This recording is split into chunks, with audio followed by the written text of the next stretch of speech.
We're here in Oxnard, California, the fourth stop of my camp tour, our fourth stop in the Los Angeles area. I was with the Cowboys today.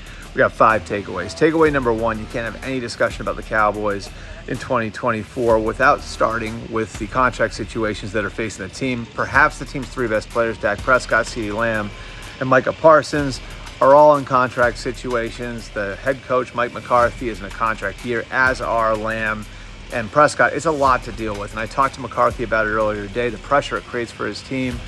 He used the line on me, pressure is a privilege. He said that he thinks that he's effectively learned to balance the business side with the football side with his players over nearly 20 years as the head coach, first in Green Bay, and more recently, of course, with the Cowboys.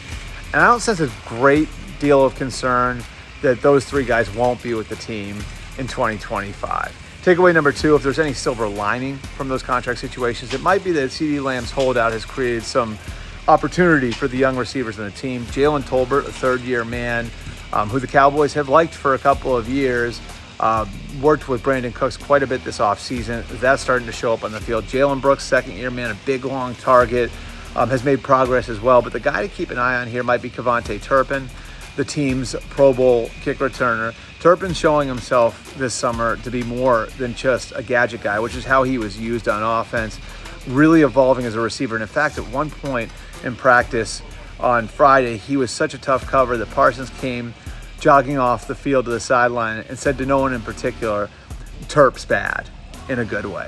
Takeaway number 3, left tackle remains a big question. Chuma Edoga is the guy who's in Tyron Smith's old spot for now, and Chuma can move around pretty well.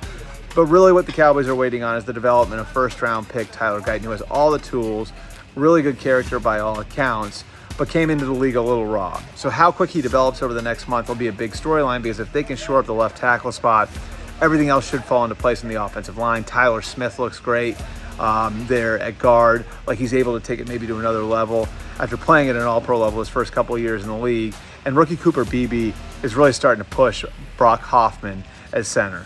Takeaway number 4, another big question facing the Cowboys at the linebacker position, but one thing that's really helped is the presence of veteran Eric Kendricks, who has experience having played for Mike Zimmer and his top lieutenant, Paul Gunther, in Minnesota. Kendricks has helped some of the young linebackers come along, and how those young linebackers come along could determine what Mike Zimmer's first defense back in Dallas looks like. One guy to keep an eye on in particular is DeMarvion Overshawn, who's really done well working with Kendricks and really has made strides over the course of the last few months. Finally, takeaway number 5, big breakout year last year for Deron Bland.